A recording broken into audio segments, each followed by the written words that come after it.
Okay, folks, as you know, I'm going to be out this week. I apologize for that, but you got to take care of family. These things happen. So here's what we're going to do. I'm going to go over the 17th module like I would in class. So it is up to you to take this information and use it to the best of your ability. So let's go ahead and get started. Now, here's what you are given.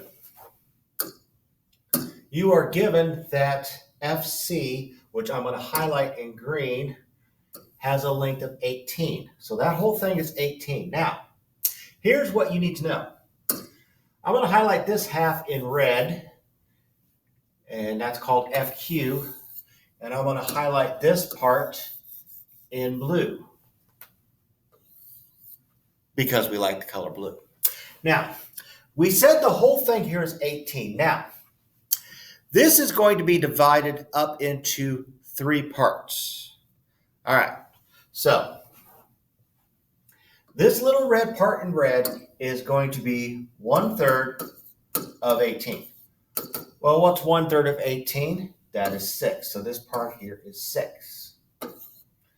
Now, the next thing you need to know is that the blue, the longer portion, is twice that. So it's going to be 12. So 2 times 6 equals 12. Now, one thing you note is that 6 plus 12 gives us 18. Now, this is the part in red is a smaller portion. It's connected from the centroid to the midpoint of the side. And then the longer portion is connected from the centroid to the vertex point of the opposite side. So therefore, it is going to be twice as long. So this part in red is going to be twice as long as the part in blue. So that's what you have to keep in mind. Now, if you know the whole length like you do here, the whole length is 18, divided by 3, the smaller portion is going to be that, 6.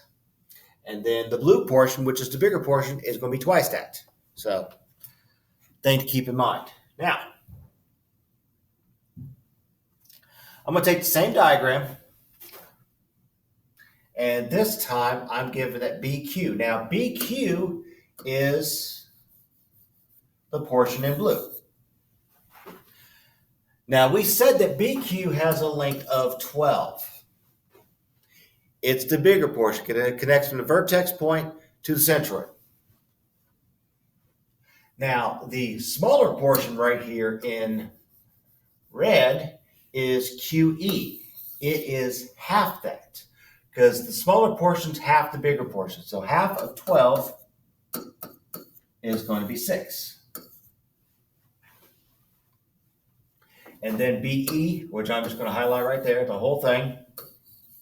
I'm trying to be consistent on each one of these so you can see that. So I've got 6. Actually, I'm trying to color code it. 6 plus 12, and that's 18. But that's how it works. It's just some basic. It's just basic. If you divide the whole thing into thirds, you get the smaller portion. Well, the smaller portion is also half the bigger portion. So those are two things you got to remember. All right. And always remember you can email me if you have any questions about it. Okay. Now, QD. QD is the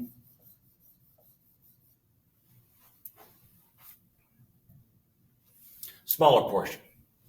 It is 8. Now, as I said a couple minutes ago, the bigger portion, which in this case is BQ, I got the wrong one. Let me erase those. I apologize, folks. I am so sorry. I haven't done that since the last time I did it. That's a bad joke, by the way, but I'm okay with that. All right, so red is QD, which is 8. QA, which is right here. QA is going to be 2 times 8, which is 16. And then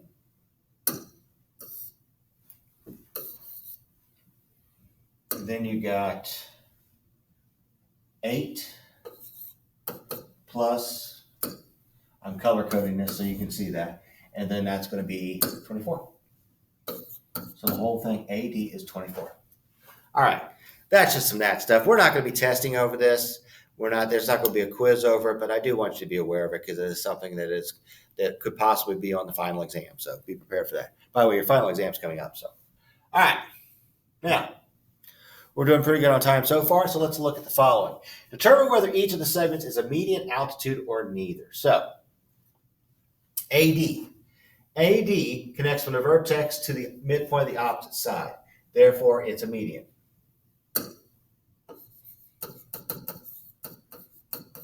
All right, so it's right there.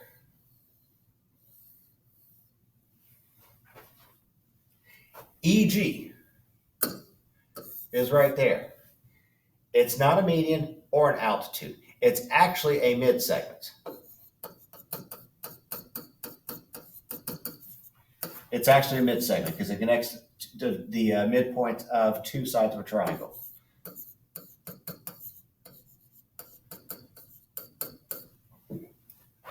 The correct answer is neither, but I wanted to make sure that you knew that it was a mid-segment since we're not in class as much as I'd like to be. So, all right, and then FC or CF, that's an altitude. It's an altitude because it connects from the vertex point to the opposite side, forming a right angle. Now, because it's a perpendicular bisector, it does not have to go through the middle of the side. It just has to connect with the side, and that's all. All right.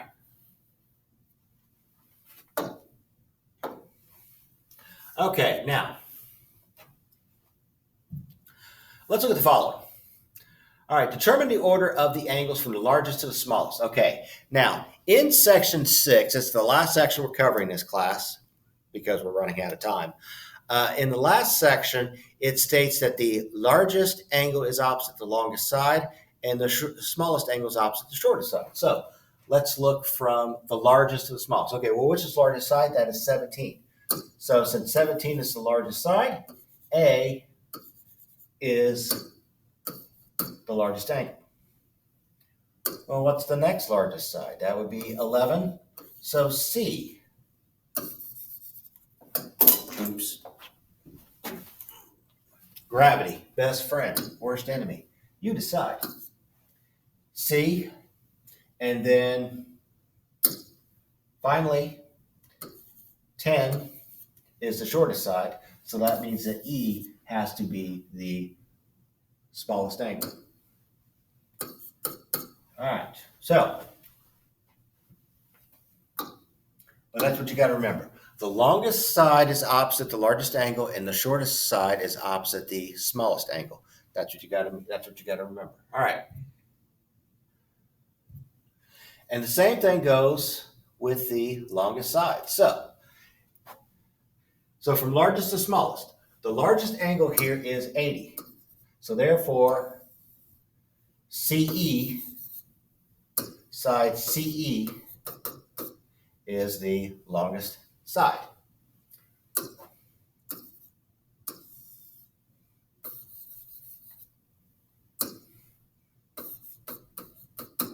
All right. Since 68 is the next largest angle, AC has to be the next longest side.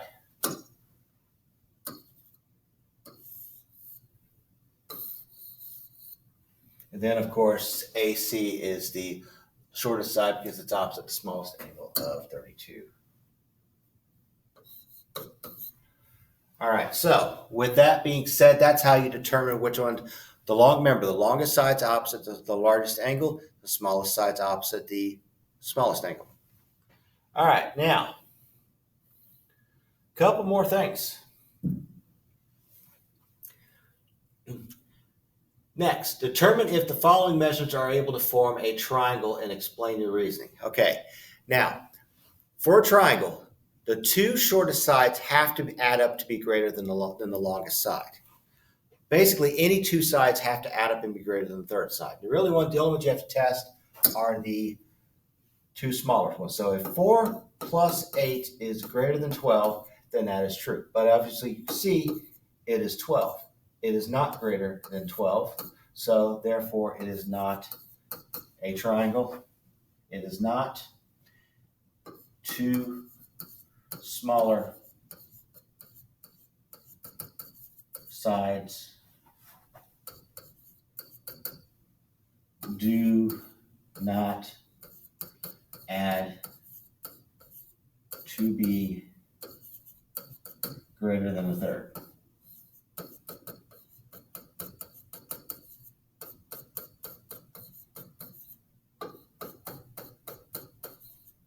Okay, so two smaller sides do not add to be greater than a third. But if we check number 2, let's see if that's the case. So if I got 7 plus 9 has to be greater than 11. And 16 is greater than 11, so therefore, yes, it is. Because 16 is greater than 11. All right. Now, the very last thing I'm going to go over with you is this. The sum of any two, remember, the sum of any two sides must be greater than the third side. Okay, so I'm going to do 3 different sums. I'm going to take two pairs of sides. Here's what I need to know. Determine the possible side lengths for x if 2 of the sides are 10 and 14 respectively. So here's how it works. All right, so 10 plus x has to be greater than 14. Well, if I do that, I subtract 10, so x is greater than 4. So I know that. That's 1. Also, x plus 14 has to be greater than 10, because these two have to be greater than that. Well, if I subtract 14, that means that x has to be greater than negative 4. Well, I'm going to tell you right now, that one's out because we're going to have a negative number. So x has to be greater than negative 4. Well, of course it is. It has to be positive. Remember, you cannot have a side length of negative. So, or I got 10 plus 14 has to be greater than x. Well, these two add together, so I get 24 has to be greater than x. All right, so we know that x has to be greater than 4, but it has to be less than 24. So if I switch that around, I got x is less than 24. So, and if I do this here, I got 4 is less than x. So basically, if I plug that number in right there, and this number right there, 4 is less than x, which is less than 24. All right. Just some stuff you need to know from section 4, from section 5.4 and 5.6. No homework. There's a homework quiz on it, but I may give some leniency on that one. But I do want you to complete it. No test or quizzes on it, so go ahead and complete that, and we'll get you ready for. You need to, and then you also need to make sure you're looking over the review packet for the final, because your final is coming up here very soon.